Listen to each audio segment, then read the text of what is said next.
خادمین و شبانانی که در نهضت شفا آزادی و حرکت نوین با ما شریک هستید، میدونم که به ویدیوهای قبلی توجه کردید. در این قسمت نیز میخوام یادآوری کنم برای اینکه ماها بتونیم مؤثرتر در ملکوت خدا باشیم، میبایست نه تنها به اون معضلات، مشکلات، سختی ها توجه کنیم که خدمتتون عرض کردم، هم حملات بیرونی داریم و هم از درون خودمون و خود ما شبانان میبایست اون کوله‌بارها و مشکلاتمون رو کاملا در حضور خدا حل کنیم که مبادا ماها عامل جدایی و سختی در کلیسا باشیم. یکی از خصوصیاتی که من و شما باید 100% بهش توجه کنیم و یکی از ارزش‌هایی رو که میبایست ما داشته باشیم اینه که ما هممون شنیدیم که شبان یا خادم باید تعلیم پذیر و تأثیر پذیر باشه. بله، که اگر کسی به من چیزی رو گفت من بپذیرم، انقدر فروتن باشم که بپذیرم. ولی یک مطلب دیگه است که ما میبایست نه تنها تعلیم پذیر باشیم بلکه تعلیم جو باشیم و خود ما دنبال اون تعلیمات جدید و نوین بریم. ما نه تنها باید تأثیر پذیر باشیم که نشانه فروتنیه، ما میبایست تأثیر جو باشیم و کسایی رو داشته باشیم دور و بر ما که ازشون بخوایم به ما بگن که ما در کجا باید عوض شیم، تبدیل شیم، کجا در من چیزی هست که باعث میشه جلوی کار خدا رو بگیره. من خودم باید بپرسم. ما عوض دانش آموز بودن میبایست دانشجو باشیم و باید این طرز فکر در ما باشه. برای همین خداوند میخواد که من و ما روش‌های شبانیمون رو ارزیابی کنیم، نه تنها خودمون بلکه روش‌های شبانیمون رو ارزیابی کنیم. بعضی از این روش‌ها خیلی مفیده، میخوام تشویقتون کنم ادامه بدید، ولی بعضی‌هاش مضره و باید تست کنیم ببینیم آیا کار میکنه یا نمیکنه. به میوه ها و ثمره هاش نگاه کنیم. آیا میوه میاریم؟ میوه فراوان میاریم و میوه ماندنی؟ اگه نمیاریم پس باید دوباره اون مسیر فکریمون رو عوض کنیم. خدمتتون در ویدیوهای قبل گفتم کلیسای ایران کلیسای 75 ساله یا 80 ساله‌ایه که مسلمان زاده ها تولد تازه پیدا کردن و توسط یک سری مستشاران، سفیران، خادمین خدا که اومدن، مبشرینی که اومدن مسیح رو جلال دادن تو ایران و یک سری ارامنه، برادران ارامنه و همینجور آشوری زبان، ما فارس زبان ها رو تعلیم دادن و بهشون هم افتخار میکنیم. و همونجور که خدمتون گفتم به خاطر اختناق و فشار دولت ایران یک روش هایی رو در کلیساها اجرا میکردن که با اون ما هم بزرگ شدیم، به ما انتقال پیدا کرده. یک روش های شبانیه که ما یاد گرفتیم و داریم اون رو با هم دیگه، یعنی داریم اجرا میکنیم بعد از 75 سال و خوبه و کار کرده، ولی برای اون محیط. حالا شبانان اومدن در ترکیه، در اروپا، در آمریکا، کانادا، استرالیا و میبینن که کلیساهای دیگه هستن چه رشدی میکنن، چه مردم و از عددهای 1000 و 2000 و 5000 و 80000 رد میشن و بعد میگن نه اینا آمریکایی هستن یا اینا اروپایی هستن، اینا عادت دارن، اینا از مسلمان زاده های نمیدونم و پر از ارواح نیومدن. نه ما مشکل داریم، ما تازه خارج از کشور هستیم، تعداد کمن و اونها از تمام کشورشون هست که اینا میارن. درسته اینا میتونه عامل باشه، ولی توجه کنید دور و بر خودتون چند تا فارس زبان و ایرانی هست و چند درصد اونها رو ما تونستیم به طرف خدا بیاریم و چند درصد اونهایی رو که خدا داده ما تونستیم شاگرد بسازیم. پس باید روشامون رو عوض کنیم و باید یاد بگیریم. نگیم این خارجی ها بلد نیستن، ما اومدیم تو کشورهای آمریکایی و اروپایی بعد خود ما خارجی هستیم به اینا میگیم خارجی. چیزی رو که از خدا گرفتن رو یاد بگیریم. من البته نمیخوام دفاع کنم از کلیساهای آمریکایی، خودشون هم مشکلات خودشون رو دارن، ولی یک سری اصول منیجمنت یا سازماندهی کلیساها هست که ما میبایست یاد بگیریم و شبانان ایرانی میبایست اون رو یاد بگیرن که چگونه بتونن اون سازماندهی رو با روش خودشون در کلیساهاشون پیاده کنن. حالا یکی از مسائلی که خیلی عیانه در میان کلیساهای ایرانی طرز شاگردسازی و خادم سازیه که همه دوست دارید خادم بسازید. منم عالی، خیلی هم خوشحالم و جزو اصول کاری ماست. ولی اگه توجه کنید تمام کلیساهای ما به خاطر همون سنت کلیسای ایران که توش بزرگ شدیم همه ما و ما هم به ما یاد دادن، ما عموماً خادم میسازیم، عموماً کسایی رو میگیم مسیحی هستن که بتونن تعلیم بدن، بتونن وعظ کنن، بتونن نمیدونم کلیسای خانگی داشته باشن و وقتی میرسن به روی منبر آقا میگیم از نظر روحانی خیلی رشد کرده. و اگر توجه کنید، میخوام 2 تا لغت رو خدمتتون دوباره عرض کنم، از من خیلی شنیدید.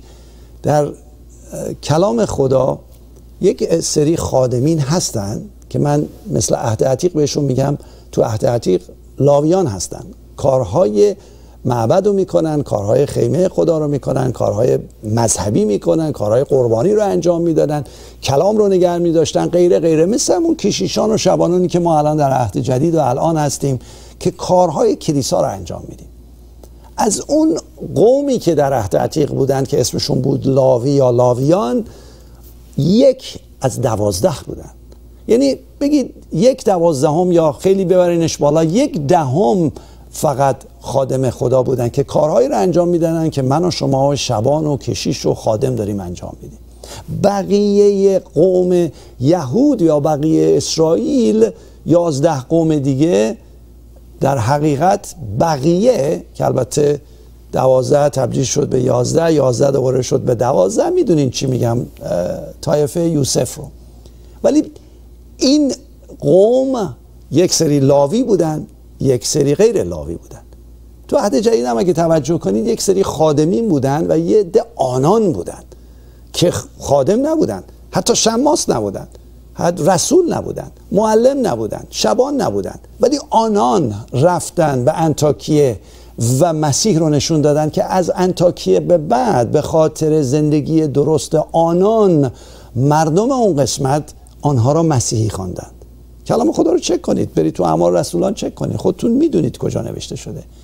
پس یکی از اهداف ما اینه که در این حرکت نوین توجه کنیم که ما درسته که خادم میخوایم بسازیم که خیلی عالیه، باید لاویان و خادمین رو ساخت، ولی تمام کلیسا رو نیاریم زیر یک روش تعلیم و از همشون بخوایم آخوند بسازیم. عزیزان ببخشید توهین و بی احترامی به هیچ کشیش و شبانی و خادمی نباشه.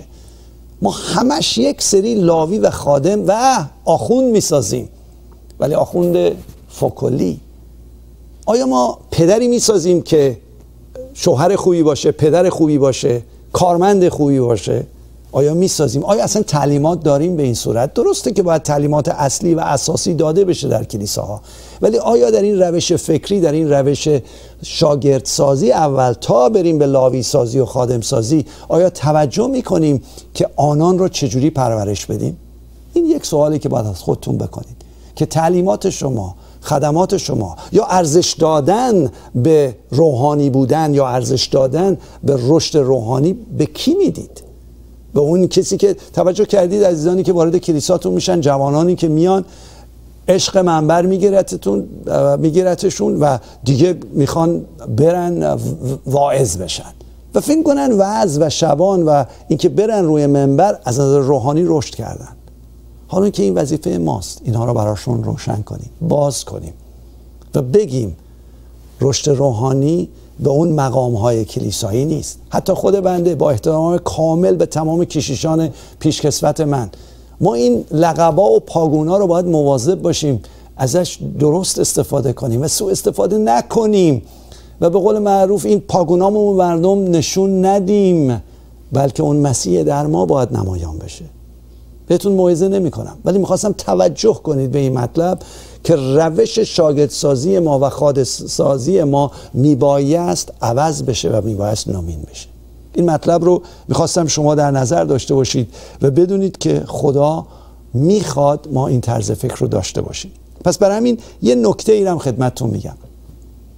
خیلی از کلیساها فرق نمیکنه آیا کلیسای پنتیکاستی هستید، کاریزماتیک هستید، بپتیست هستید، انجیلی هستید، اسقفی هستید، هر کلیسایی هستید که خدا عیسی مسیح رو دارید جلال میدید، از نظر منیجمنت کلیسا، از نظر رشد کلیسا، از نظر شاگردسازی و از نظر رشد کمیت و کیفیت، همه ما فرق نمیکنه از کدوم فرقه، که البته امیدوارم که این فرقه ها ما رو جدا نکنه، از هر کجا که اومدید، از نظر منیجمنت و از نظر حرکت کلیسا یک سری موانع هست که برای هممون وجود داره و برای ما مشترکه.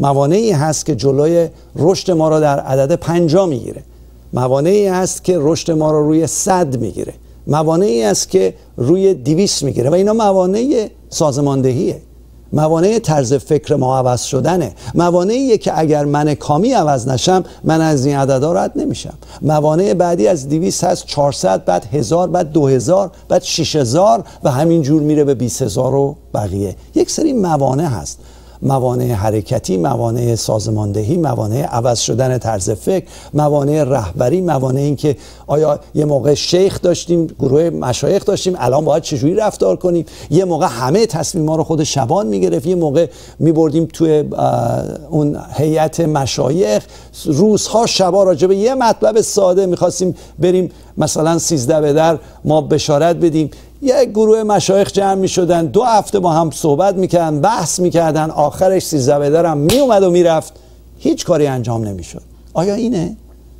ما باید این روش های نوین رو یاد بگیریم، بدونی که محکوم کنیم، بدونی که آن چیزهایی که کردیم بگیم نه به درد نمیخوره، نه در زمان خودش موثر بوده، ولی باید یاد بگیریم که چگونه از این موانع رد شیم. آیا آماده هستید؟ آیا میخواین از این موانع رد شید؟ آیا انقدر اشتیاق دارید که شما عامل رشد کلیسای خود و کمک به کلیساهای دیگه باشید؟